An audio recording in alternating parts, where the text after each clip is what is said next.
This conference will now be recorded. All right, thank you so much.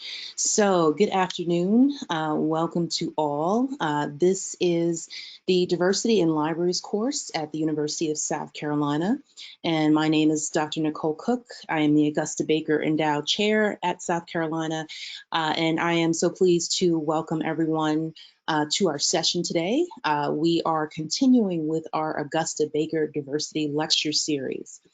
And today we're going to be talking about microaggressions. And so it is my great pleasure to welcome Anna Coates. Anna is the head of youth services at the Livingston, New Jersey Public Library. Anna is a member of the Asian Pacific American Librarians Association, also known as APALA.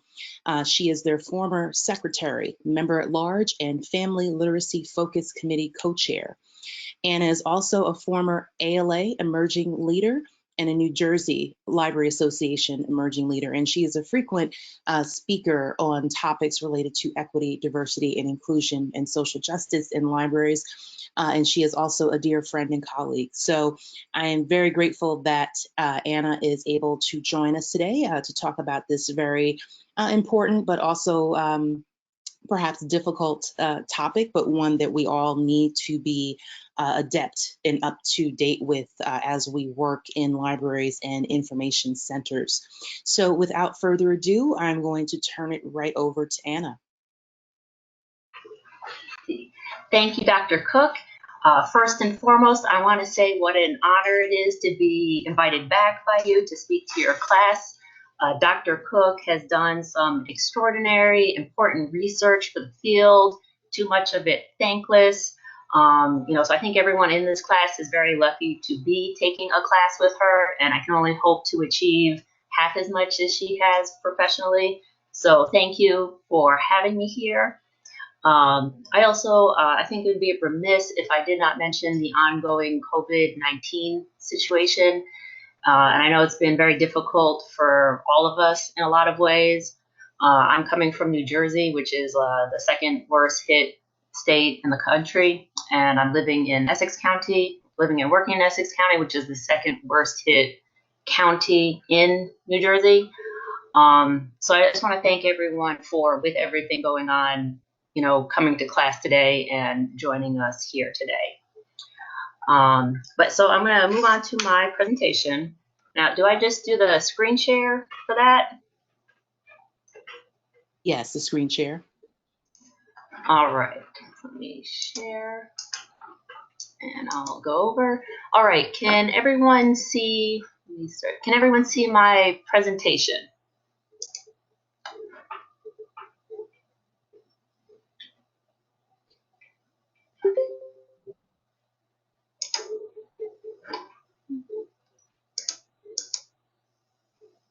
Okay. All right. So first, let me tell you a little bit about myself. As Dr. Cook said, I'm the head of youth services at Livingston Public Library in New Jersey. I'm of mixed heritage. I'm half white and I'm half Indo-Guyanese. So what does that mean? So it means my great-grandparents left India and moved to Guyana, which was a former British colony. It's located in South America, but it is culturally considered part of the Caribbean, probably because it's the only former British colony in South America. So I'm just looking at my notes here. And so the name of today's presentation is Microaggressions, Racial Discrimination, and the Impact on Libraries. So I'm going to be focusing on microaggressions, racial microaggressions, but this is sort of a broad term that can be applied to any form of discrimination, be it the LGBTQ community, ableism, but I'm going to focus on racial discrimination since that's where my expertise is. I do want to point out that racism and microaggressions are closely related and have similar histories and how they came to be here today. There are some scholars who do not like the term microaggressions because they feel like it downplays, the impact of racism or the history of racism. I'm not going to disagree with him, I do think there's some valid points there.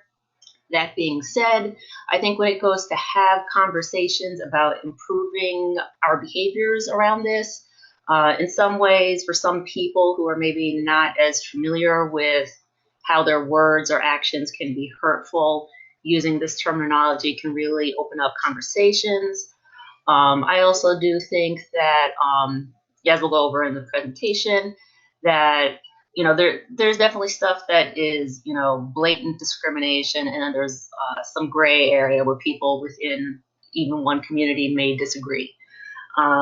So if you're looking for a webinar to look for the line between racism and microaggressions, this is not the webinar for you, but we're going to be going over that history.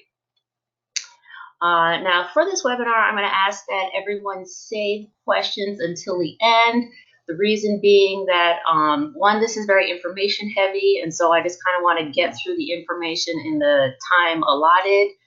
But also, I have done versions of this webinar before, and some of the questions that come up in the beginning or middle are just answered in the presentation later on. If you have a burning question, you can go ahead and enter it in the chat box, and I will get to it towards the end.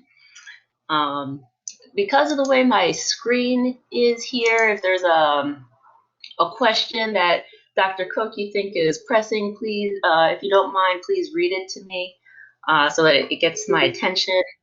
But that being said, for when we do get to the Q&A part, I just want to cover some ground rules, and that is that we should listen actively without interruption and respect others when they are talking. Allow everyone a chance to speak. Speak from your own experience. Don't generalize. Don't be afraid to ask questions, but refrain from personal attacks. Criticize ideas, not individuals. This is a learning experience, not a debate. Comment to share information.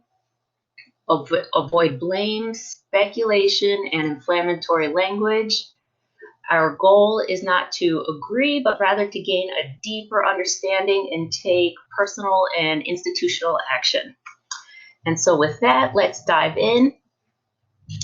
And so actually, first, can I just see yes or no? Is everyone here familiar with the term microaggression? Is this something that you've heard before?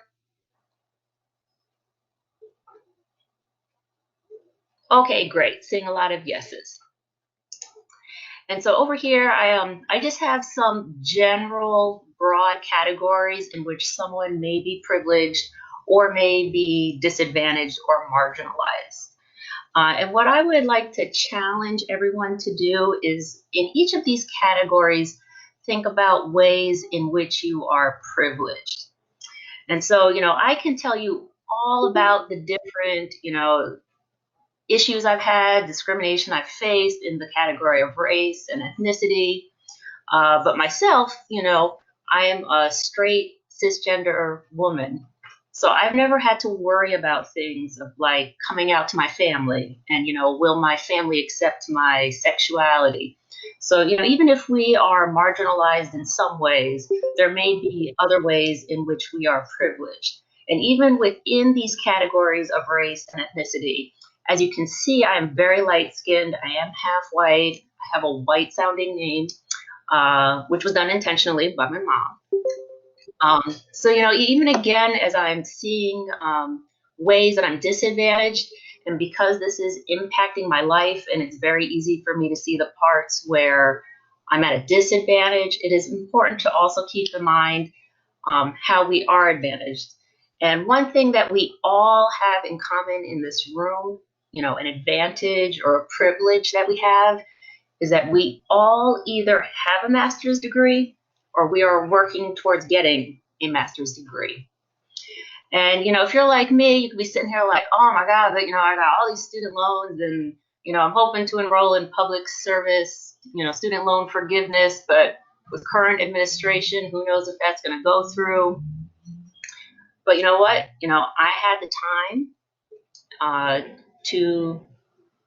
I had the time to get a master's. I had the prerequisites to get a master's. And that is not something that everybody has.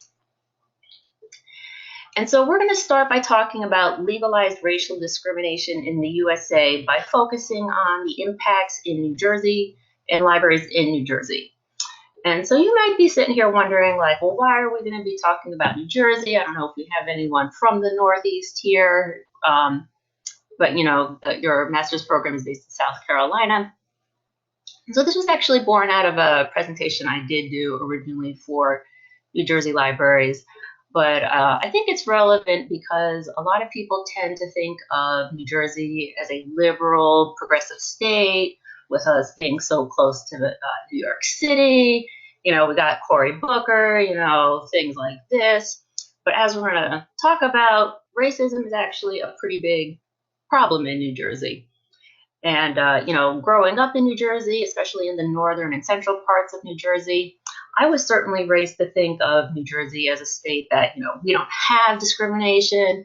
That's something for the South, or even if there is discrimination in this state, you know, it's in the southern part of the state, not the northern part. And, you know, even, you know, with me growing up and hearing this all the time, I believed it, even though I was seeing discrimination around me every day, every day. And so I'm from New Jersey, so I can talk about my state and air our dirty laundry. I actually think it's pretty funny. I watched the recording of last week's webinar.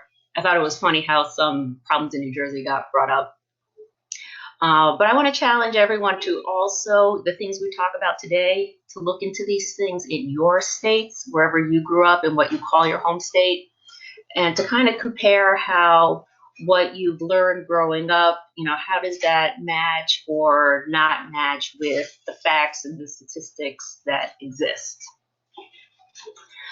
So, and I'm going to first start with a quote from Ibram Kendi, the author of the national award-winning book, Stamped from the Beginning, The Definitive History of Racist Ideas in America. He says, I was taught the popular folk tale of racism, that ignorant and hateful people had produced racist ideas, and that these racist people had instituted racist policies.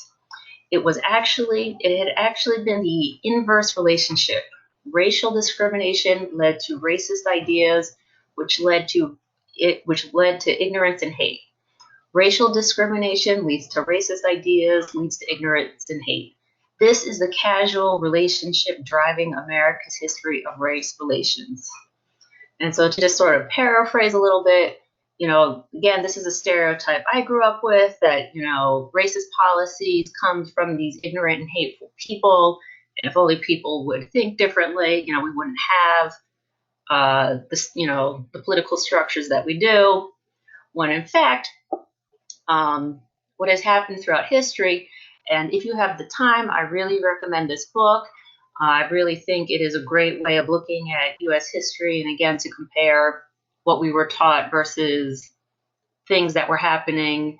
And you can kind of look at, you know, things you were taught that maybe never quite made sense, but you learn not to question. But it was, in fact, just certain people who had power, who were looking to protect their interests, and made laws that would just protect their interests. And from these came the ignorance and the hate. And so to go back to talking about New Jersey, in the USA, New Jersey has the third highest Black-white youth incarceration disparity ranking and has the sixth most Black-white segregated schools, which stems from neighborhood segregation. I believe at the time of this study, the only two states that had a higher Black-white youth incarceration disparity ranking were Texas and Georgia. So going over this again, New Jersey has the third highest Black-white incarceration disparity rate in the nation, with Black kids 24.3 times more likely to be incarcerated than white kids, and Latinx youth are 5.4 times more likely to be incarcerated than white youth in New Jersey. And so kind of see some yes, no's. If you would have guessed that, you know, New Jersey would have been anywhere in the top 10 for things like the discrimination that I'm talking about here. Yeah, and I think it's really interesting. I have met people who have moved from southern states to either New Jersey or somewhere in the Northeast, be it Philadelphia or Boston or something like that. I can remember distinctly talking to two different people. Both had moved from Texas, and one moved to Philadelphia, and one had moved to Boston. And they were sort of like, "Oh my God, I knew racism was a problem in Texas. I didn't expect it to be worse here." Just sort of like their daily lives. Um, but let's move on. And so, to link this back to librarianship, how does Black-white youth incarceration disparity affect librarianship? When someone comes into your library, when someone looks suspicious or looks like they are going to cause trouble, what is the background behind these assumptions? How might youth and later adults act or act out if they know they are statistically likely to be accused of wrongdoing? So this is just a question for self-reflection, but something that I hope when you go out into the library world, or if you're already there, to sort of keep these questions in mind. And so to look more into the segregation in New Jersey, between 1989 and 2015, the number of New Jersey schools serving a majority minority student population more than doubled from 22% to 46%. And so why this is important is we're just looking how not only is the state segregated, but it is getting much worse. And I'm just going to read the last bullet point here. With the number of students attending apartheid schools, which is what this study had called this, serving 0 to 1% white students, also nearly doubled from 4.8 to 8.3%. And these schools, these apartheid schools that they're talking about, they tend to be very low funded, not as many resources, so the quality of education that children of color who attend these schools are getting is just not on par with perhaps a suburb that is right next door. And just a little bit more on the school system. In 2015, the typical white student went to a school where 67% of the total enrollment was white. The typical Latinx student also went to school where over 50% of their peers were from the same racial background. The typical Black student attended a school where 43% of students were Black and 28% were Hispanic. And although Asians made up less than 10% of the New Jersey student population, the typical Asian student went to a school where the Asian share was 28%. And so what this is saying is that if you live in New Jersey, there is a really good chance that everyone in your school looks just like you or pretty close to you. And I saw, I was watching a few of your previous webinars, so I know you've, gone over the concept of windows and mirrors and, through books, but, this is also something you can get through meeting people. And so it is in New Jersey, for a lot of students, they're getting mirrors, but not a lot of windows. And in New Jersey, let me read this, because there's a lot of information here. But New Jersey's public schools are mostly accurate reflections of the racial diversity in the districts where they are located. 75% of public schools in New Jersey serve a student population that is proportional to overall racial composition in their districts. Most school segregation is the result of segregation among districts, not within districts. Comparing the districts to the much larger counties, only one district in 5 had student enrollment that is racially proportional to the county where it is located. So in New Jersey, I'm not sure how it works in South Carolina or whichever state you are joining us from today. So in New Jersey, if you're going to public school, it is directly linked to where you live. So you don't really get a choice in where you go to school. It is just your local taxes from your township go to the schools, and then that's where you go to school. And so what this is saying is that it is really what we're looking at is the towns being segregated rather than the schools. The schools, the result of the towns being segregated. And so within counties, even right here where I live in Bloomfield. This town happens to be a little mixed, but within the town, it is segregated. The parts of the town. East Orange is very nearby, a majority Black town. I work in Livingston, where there are very, very few Black people, and these are just 5-10 minutes from each other. And so tying this back to librarianship and thinking outside the box. So what does it mean when someone who does not look like they are part of your, what does it mean when someone does not look like they are part of your community or campus? What is the history behind this assumption? And what is your library's stance on providing programs or services to people outside of your tax-paying patrons or tuition-paying students? So again, these are just some questions for self-reflection. There's no, especially the second one, there's no right answer. But something I have seen is in some libraries around here is, sometimes patrons come in, or sometimes it's myself if I'm visiting somewhere. And then, just sort of like, that person doesn't look like they're from this town. And, the question is, well, what does that mean? Now, the history of discrimination against Asians in the United States is very different from the history of discrimination against Black Americans, Native Americans, and Latinx people. So I just want to kind of take a minute and go over that history. It was certainly never taught in school when I was growing up. A lot of my knowledge from this is self-education. A great book on this, if you're interested, is The Making of Asian America by Erica Lee. But just some brief facts here. In the 18th century, I'm going to be focusing, because we only, have a limited amount of time. I'm going to be focusing on the laws against Chinese immigrants. There were different laws that affected, Indian Americans, Koreans, so forth, differently. But since the largest group was from China, I'm just going to focus on that for these 2 or 3 slides. But so in the 18th century, Chinese laborers were in high demand by U.S. Companies. In 1870, there were 63,000 Chinese in the USA. In 1867, Chinese represented 90% of the Central Pacific Railroad.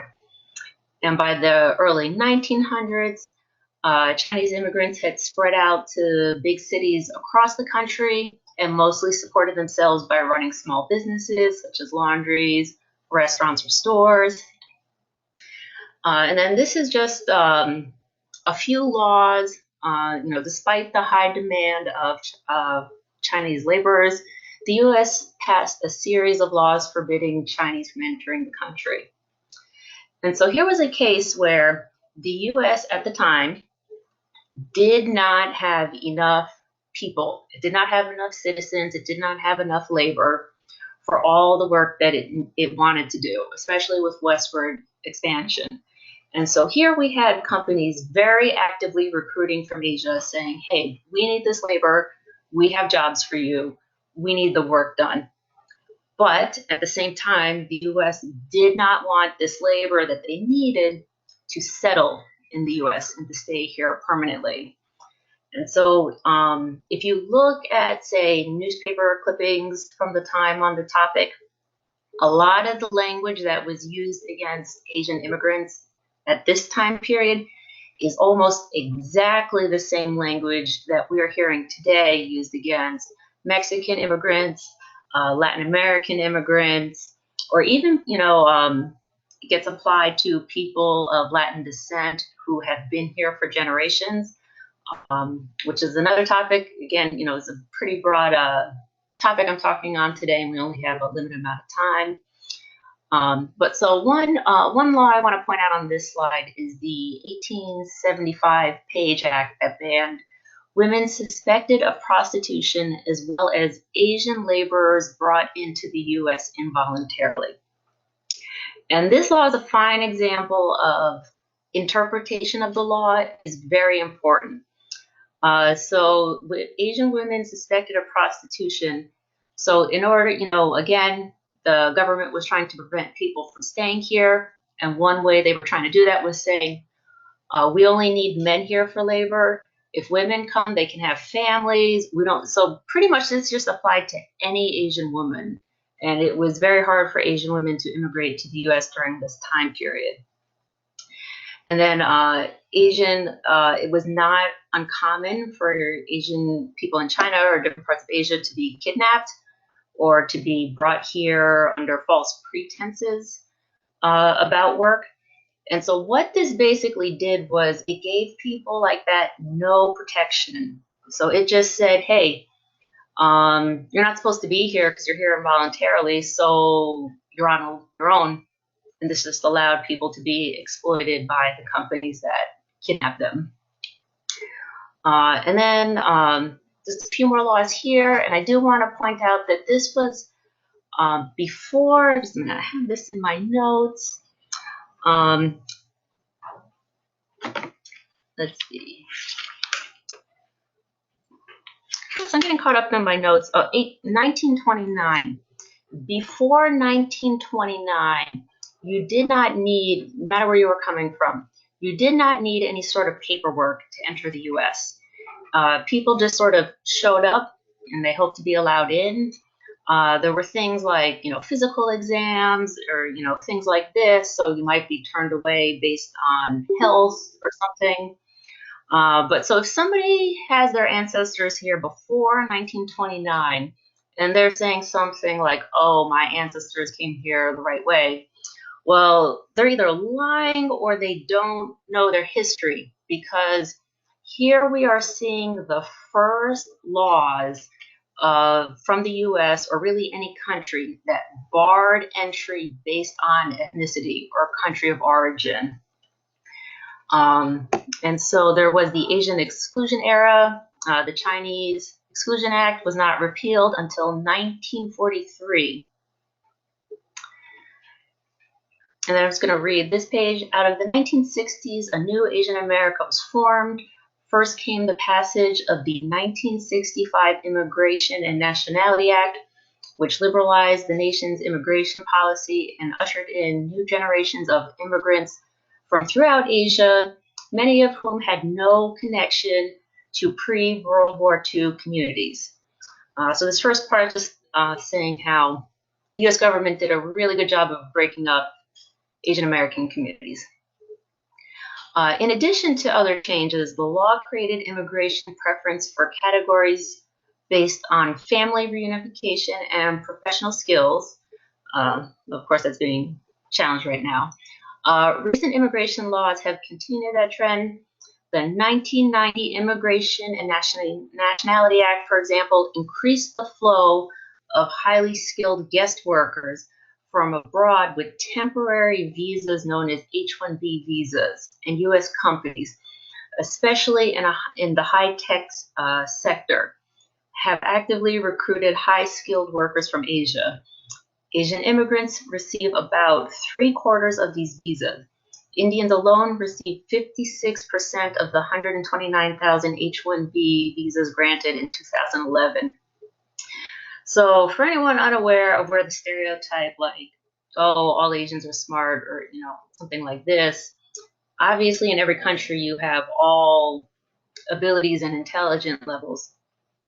It is just that after breaking up the pre-World War II Asian community and then allowing in immigrants from Asia, the U.S. has almost exclusively only allowed high-skilled tech STEM area workers. And in addition, another stereotype I sometimes hear about Asians is like, oh, you're not vested in this country or something, or, you have too many ties to Asia. And something important to point out is that a lot of these workers are brought over as guest workers on temporary visas. And so this last sentence, and as you know, the U.S. has quotas on how many people can become a citizen each year based on what country you're from. If you are from India and you're here on an H-1B visa, there is a 300-year wait list to become a citizen because of these quotas on where you're from. And this is a great way to prevent someone from rising up in the company, because if you accept a new position, there's a new visa that goes with that. And with that new visa starts the whole process all over again. But let us move on. So now we're going to talk about redlining and the segregation of wealth. So the development of impoverished urban areas in the US is the result of institutional racism inherent in the New Deal era responses to the Great Depression. Through various government agencies and several pieces of national legislation, the federal government set out to create a broad American middle class. Now, can I see some answers? Does anyone here know who is our New Deal era president who helped get the US out of the Great Depression? Yes, FDR, one of the US's most beloved presidents. FDR allowed a lot of discrimination to go on so that mainly white residents got the benefits of the New Deal era. We're going to talk about redlining. FDR was also the president who interned Japanese Americans just for their heritage. So, we're going to get to this more towards the end, but this is sort of why the, I'm a good person argument never works when dealing with racism, because the question is always, well, a nice person to who? Anyway, so these are some more of the New Deal era benefits that were given to people. And what's important to note is that if your family owns a house and they were able to get the house on a mortgage, or if you yourself get, have a house on a mortgage, this is something that came out of the New Deal era. So before this, you either had the money to buy a house outright or you didn't. And so this, we'll read the middle one here. The National Housing Act of 1934 created the Federal Housing Administration, which made homeownership possible for ordinary workers by ensuring private mortgages. In the 1930s, only 48% of Americans owned homes versus 66% today. Latinx, recent immigrants, and especially African Americans were legally and extra-legally denied New Deal opportunities. Let's see, and then I'm not sure how many people in class today had time to do some of the reading beforehand, so I might be going over things you've already read. So redlining actually started in Chicago, and this became the basis that was used for the entire country. But so here we see, for instance, the redlining rules created by the Chicago Realtors Association created maps and manuals that helped systemize home appraisals while promoting exclusion of Blacks and others from lending markets. And I'm going to jump down to the bottom here. The very presence of Black neighbors signaled an area's decline, and bank lending mostly denied. So if you've ever heard an older white person say something to the effect of, oh, I don't want, people of color moving into my neighborhood because, there goes the neighborhood. Well, this is still racist, but this used to be true. And this is a prime example. If you did the reading by Ta-Nehisi Coates that I suggested, it was gone over some examples in that neighborhood that he talked about in Pennsylvania. But this is just a prime example of how the law has led to the attitudes in some people about trying to keep their neighborhoods homogenous. Today, African American incomes are on average about 60%. Today African American incomes on average are about 60% of average white incomes. but African American wealth is about 5% of white wealth. And the reason for that is because a lot of Americans' wealth is tied to the equity in their houses. And so just a moment here, let me just look through my notes again.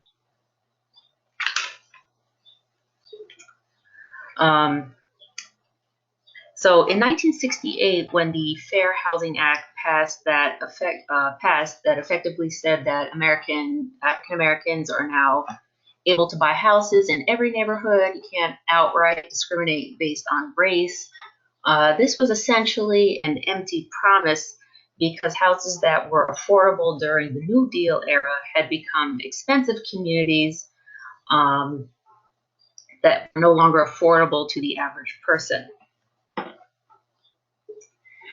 And so to tie this back around to librarianship, so what does New Jersey education and housing segregation, as well as exclusionary U.S. immigration laws, mean for library services?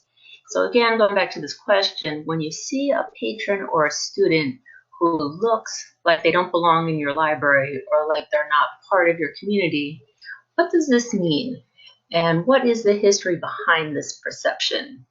Or, to maybe phrase this in a more positive way, is if there are changes in the demographics in the community you're serving, how can you be welcoming to these new members of the community? And what does it mean for New Jersey libraryship? So again, I'm airing New Jersey's dirty laundry because I'm from New Jersey, but I would like to challenge each of you to look into your state library associations. So NJLA was founded in 1890.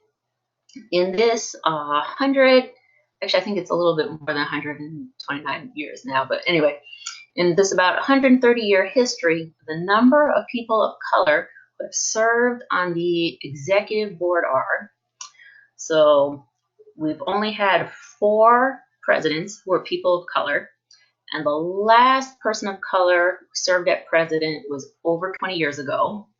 There have been no people of color who are the treasurers. So like I said, anyone else in charge of the money. There have only been 4 secretaries who are people of color. The last person of color served over 10 years ago, and I believe that last person was Dr. Cook, who's from New Jersey. Yep, I see the comment. And there has only been 1 person of color to serve as executive director, and that person only served for 1 year. And so our current executive director is someone named Pat Tumulty. I would like to say she is still the executive director. In 2016, in the NJLA newsletter, Pat Tumulty released this article in which she said librarians should defend the free speech rights of neo-Nazis, the KKK, and other known people to put it mildly, not have great stances on marginalized people. So I was pretty much the only person speaking out against this. There was a lot of, so again, if we go back to these numbers of POC who've been welcomed into the e-board, this sort of trickles down into the general membership. So a lot of people were basically saying, yeah, this is fine. And I'm going to switch over to ALA. And I know in last week, this was covered a little bit, but in June 2018, the ALA Office of Intellectual Freedom, headed by James LaRue, reinterpreted the Library Bill of Rights to say libraries must welcome hate groups. And so you can see here the highlighted part. A publicly funded library is not obligated to provide meeting room space to the public, but if it chooses to do so, it cannot discriminate or deny access based upon the viewpoints of speakers or the content of their speech. This encompasses religious, political, and hate speech. And there was some outcry about this. This is a Twitter thread that, if you are interested in the background behind this decision, this gives some background on this. We're not going to go over that all today, but the takeaway here is there was enough outcry over ALA's decision that our voices made a difference, and the ALA Office of Intellectual Freedom amended this interpretation, so it's now gone. But if you go to their website, it's still up there as a record. You can see the what I had on the previous slide. I'm happy to hear that they now have materials on what to do and how to prevent hate groups from coming to your library. Unfortunately, there was not enough outcry in New Jersey, so that message still stands in New Jersey. But so we've gone over all the heavy stuff, but so what do we do about this? What are our strategies for dealing with these things? And so I have a few strategies here, and the first one I want to go over is self-education. And I do want to say that the country we live in is founded on racism, right? So like one lie that we hear is that, oh, the United States was built on the Protestant work ethic. That's why it's successful, or, you know, we were able to do this. When we know the United States was built on slave labor. You know, it was a lot of unpaid labor, terrible conditions. The descent, you know, there have been I'm sorry, I'm blinking right now. There have been no reparations. And so I do honestly feel that if we are not constantly self-educating ourselves, you know, we are just going to passively take in the messages that are all around us in the media. You know, perhaps the interpretation of U.S. history that we learned in schools was not all-encompassing. And so I'm not sure how many people here had time to watch the YouTube video I recommended by from Jay Smooth's 2011 TED Talk, How I Learned to Stop Worrying and Love Discussing Race. And what Jay Smooth says is, you know, racism is not logical, and it tends to people tend to view it as an all or nothing. So it's either, you know, I'm not racist and I don't make any mistakes, or, you know, I am racist and there's no in between, there is no room for self-growth. And he's saying, well, maybe we should view this more as like a hygiene thing, so that we can improve upon ourselves and we recognize there's some maintenance there.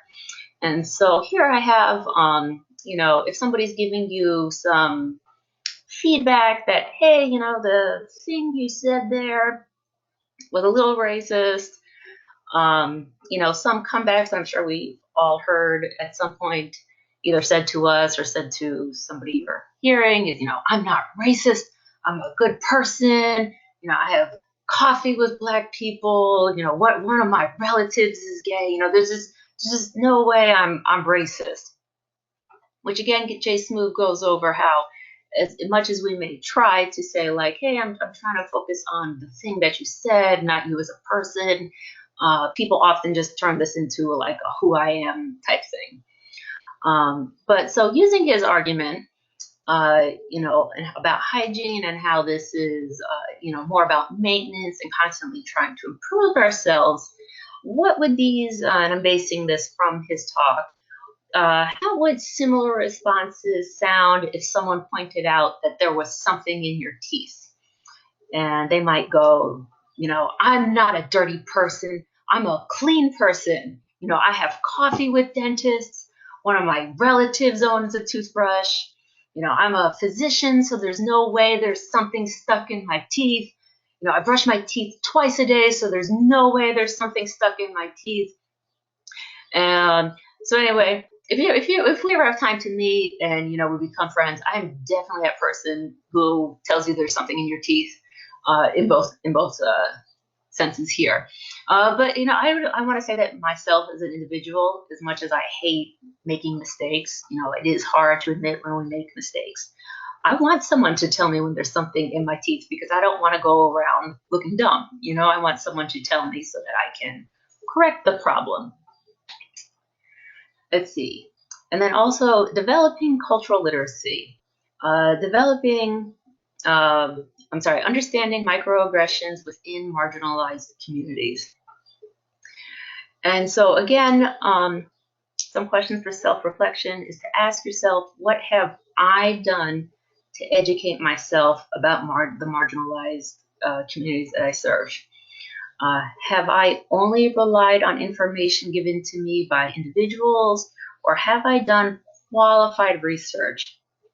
So something I sometimes hear in library panels is, hey, you're trying to do a program for people of color in your community. Why don't you ask some patrons what they want? And this is a great start. We want to involve our community. We want buy-in. But your average person on the street does not have a PhD in cultural studies. We can't expect people to know everything about their communities. And as we're about to get into in a minute, even within marginalized communities, there are marginalized groups within that group. And everybody has their own biases. So we need to be doing our own research to make sure we are providing the most inclusive programs possible. Strategy 2, implement strong policies.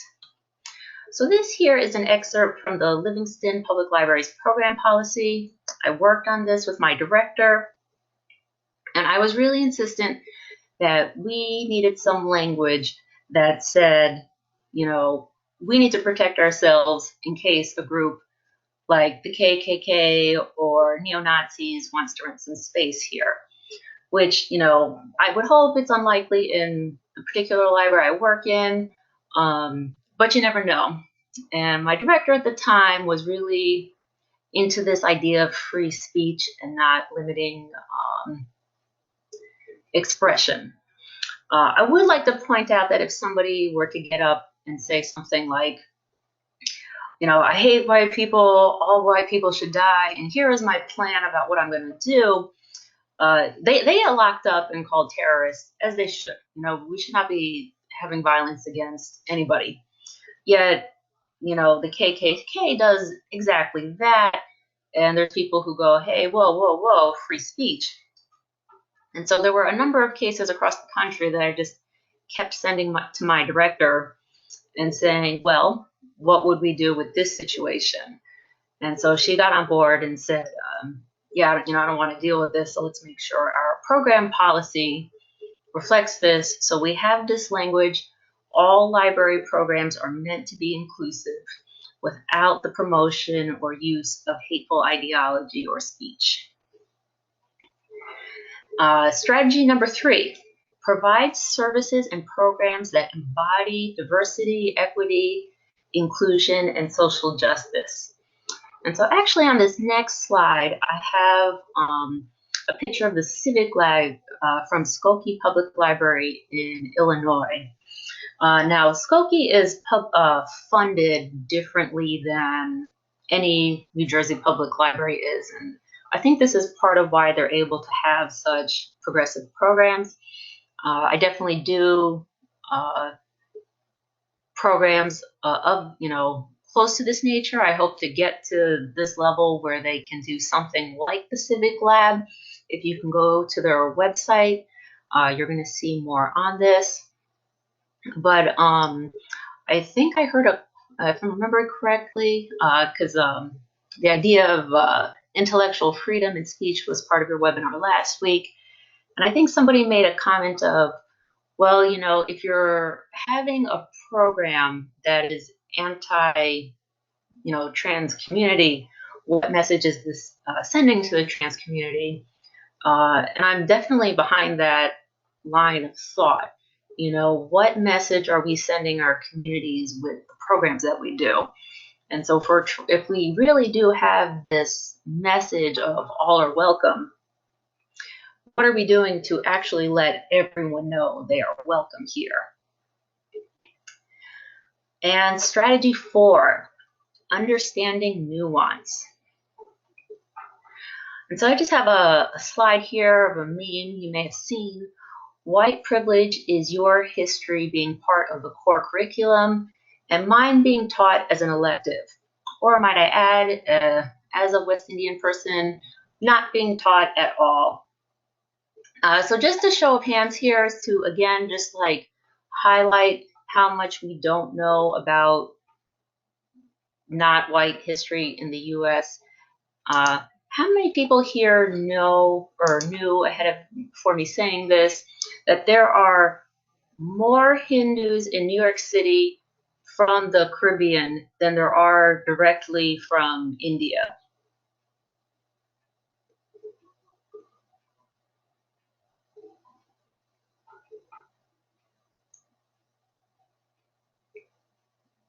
Yeah, and so this is a thing where, obviously with this, there's a large West Indian population in this area.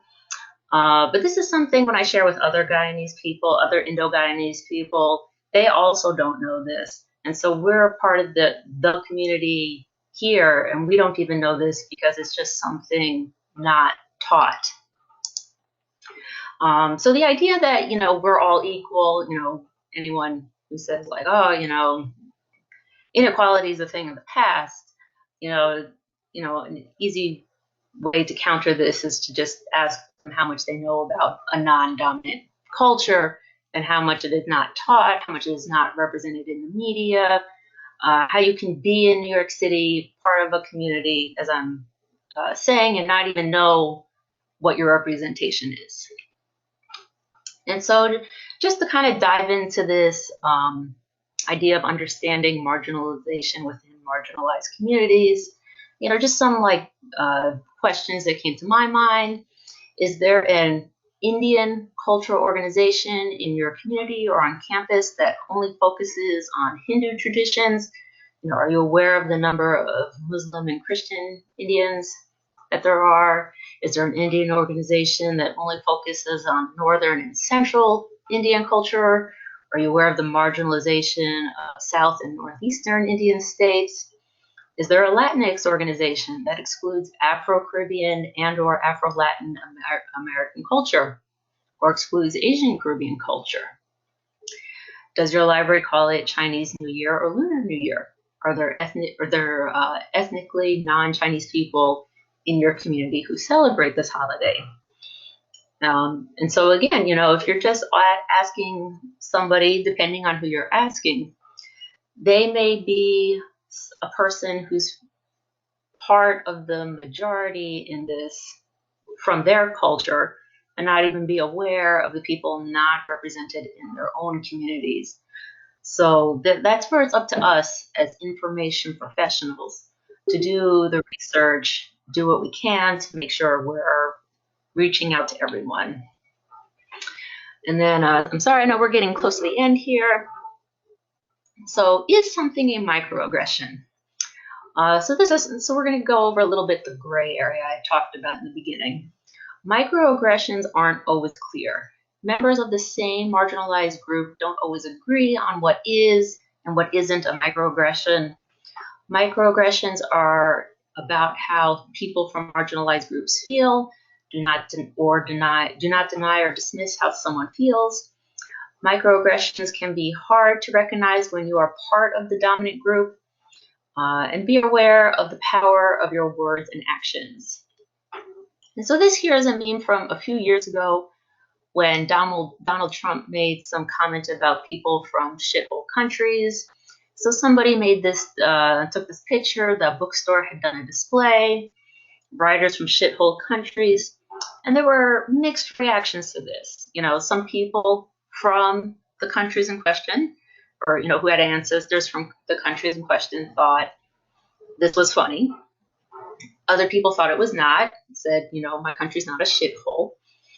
But so if someone points out that something you say or post is offensive, do not say, you're wrong, this isn't offensive, you're the one who's racist. There are bigger issues in the world. Why are you making a big deal of this little thing?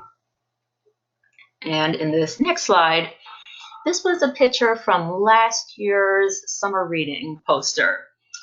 And so this woman did the right thing, in my opinion.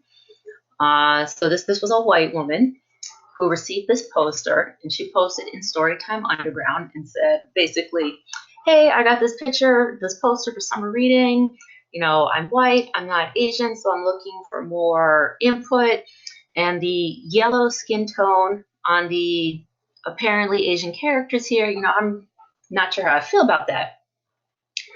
And so, you know, there is, you know, stuff like The Simpsons, you know, maybe this is like the world they're going for here.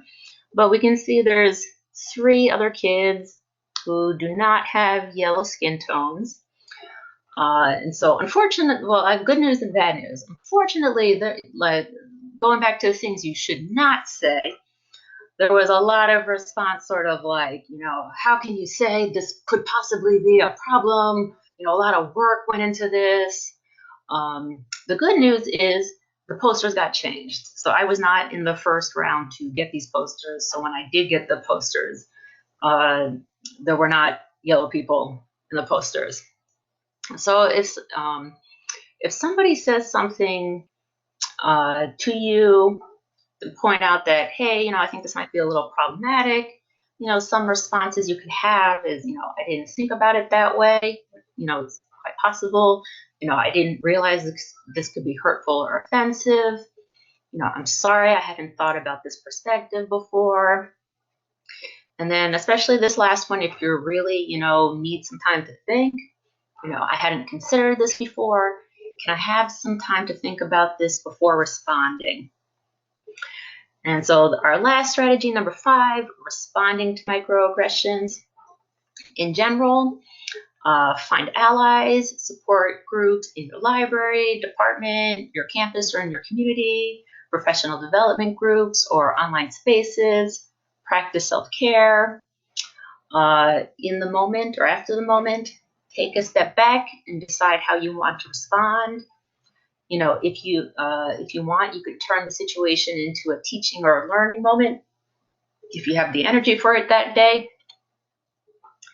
Some strategies for the microaggress. You know, some comments or feedback you can have is, I didn't think that comment was very inclusive. What did you mean by that? This makes me feel uncomfortable. I'm offended by that. Can I give you some feedback?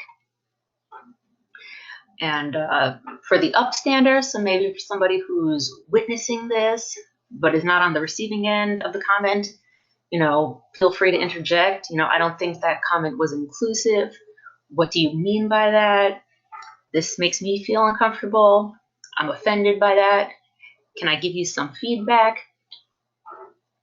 And for the microaggressor, and you know, this can happen to any of us, regardless of your color. As we went over, even within your own group, you can have disagreements with people of your own community of if something is offensive or not. But so don't fake apologize, you know, dismiss or ignore, or rely on the microaggress to teach you. So what you should do is call yourself out and apologize immediately, acknowledge your bias, listen and reflect, you know, research and learn. I'm going to jump back real quick. I should have probably put this comment there.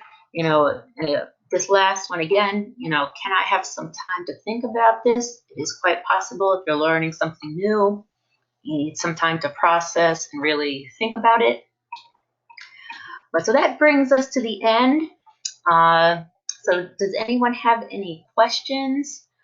I'm going to bring this back to slide number 2 with our ground rules. Let's see. Oh, hey, Sarah. You're welcome for the distinction with the Chinese Lunar New Year distinction. And I do also, oh, sorry, go on, Nicole. No, go ahead. I was just going to say thank you, but continue. I'll say, if anyone has questions, something in general, you know, you're not sure if it's okay to say something or not, This isn't a learning environment we're in, so I want to say feel free to ask that question at this point. Yes, and I second that. So while folks are coming up with their questions, I just want to say thank you for this. For the folks in the audience, particularly those who don't know Anna personally, Anna is a straight shooter. So I love to hear Anna give a presentation and tell you what's what. And as Anna mentioned, I am originally from New Jersey. I spent my entire career as a practicing librarian in New Jersey. And one of the towns she mentioned, East Orange, that's actually where I'm from. And it is, very much just as Anna described. I worked as a public librarian for a short time, and then most of my career was as an academic librarian. And I worked in predominantly white, affluent towns that I could never afford to live in. So it is, very much that landscape still exists. So I see there's one question already from Dylan. Dylan says, what is a good way to detect microaggressions we might not be fully aware of? Or he says self-aware of. So I'm going to use myself as an example. So because I'm mixed, so this is something I've dealt with my whole life. So, my family has maybe not always been very aware of things. And so from a young age, I've started, self-educating myself on not just, my racial group, but other racial groups. So that's where my interest is. But I would say recognize your weak spots. So because, for example, in my personal case, from my younger age, I was interested in racial equality. I really need to do more work on LGBT awareness. And this is something I do not in any way see as a burden. In fact, I view this as something that is so wonderful that there is writing out there and people who are willing to talk about it that I can learn. So if my mission is really to make sure everyone is welcome in the library, how can I best support that? And so, again, so my answer to your question is basically identify wherever you think you have, I don't know if weakness is the right word, but where you need maybe more awareness because it's not part of your everyday life. And, in all, I had the slide about, the different categories in which we can be privileged or marginalized, and to do the research so that you are more aware of issues that affect the different communities. Does this answer your question? I'm sorry, go on. No, Dylan can type in the box whether that question was answered. I was just going to read Emily's comment. I appreciate the idea to respond with, what do you mean by that? I'm usually stunned, speechless when I hear something that I feel is a microaggression, which I later feel very guilty about. So Emily said that she'll be using that question in the future. Well, thank you for that feedback.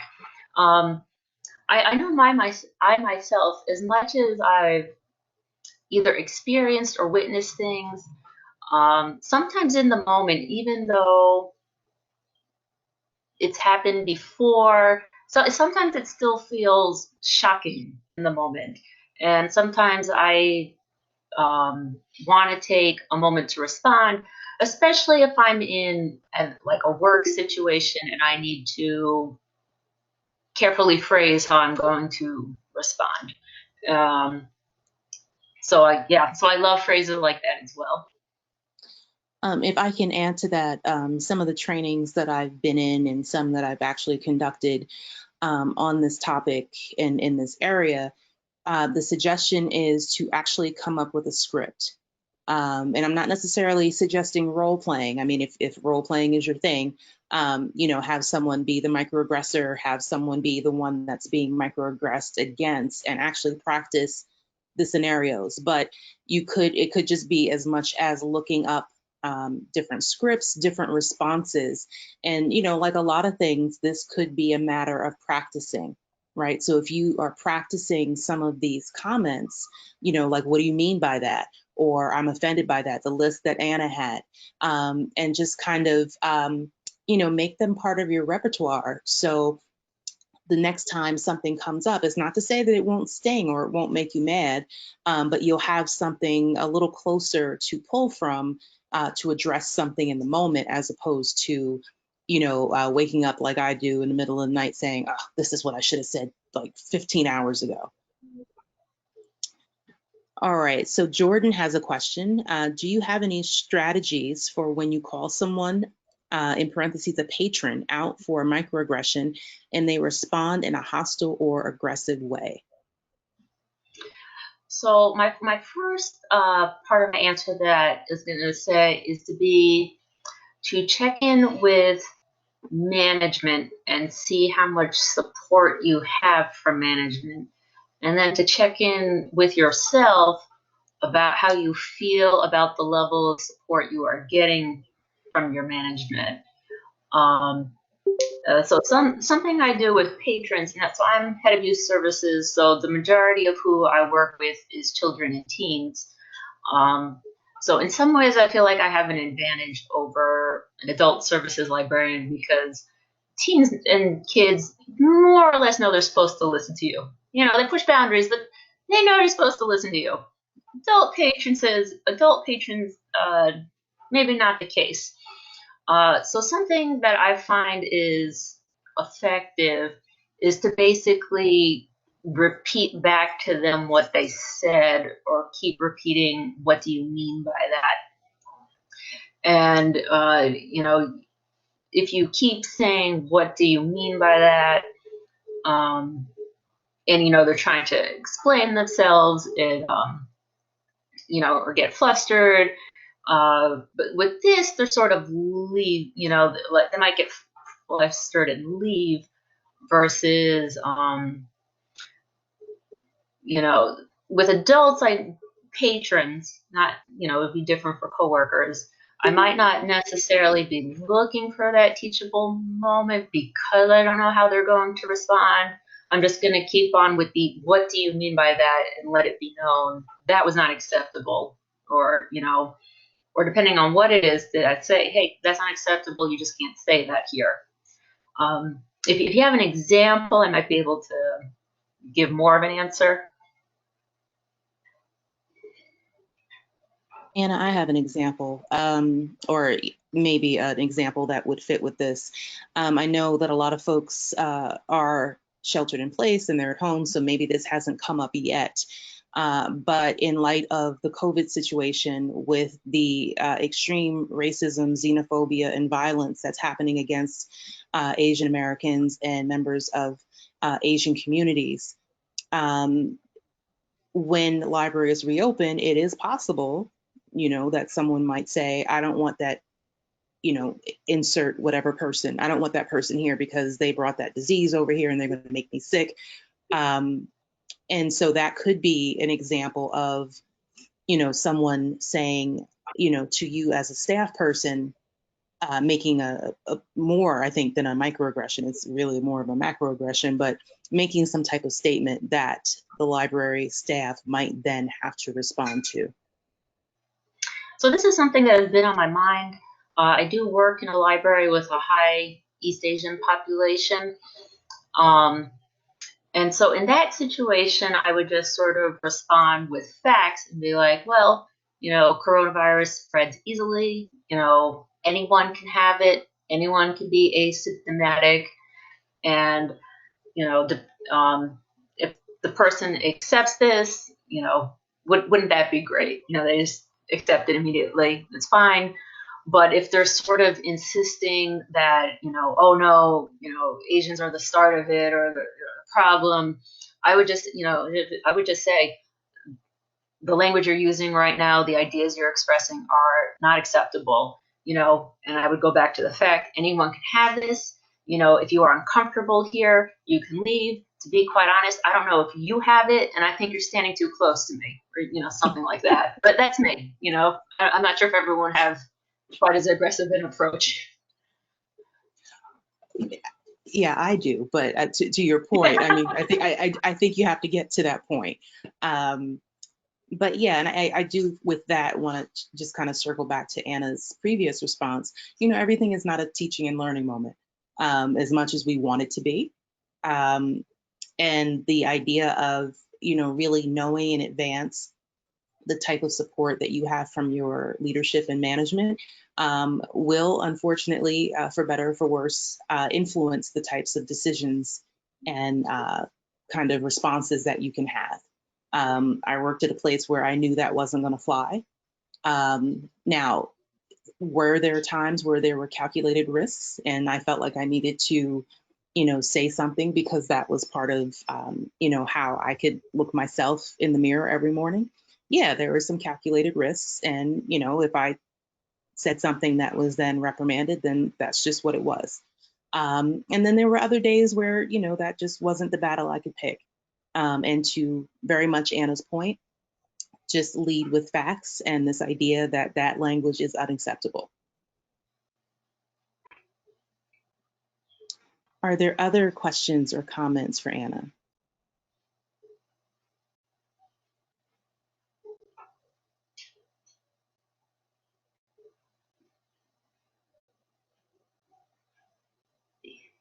Thank you, everyone. I know we're going a little bit over time. I really appreciate everyone logging in today and joining me here today.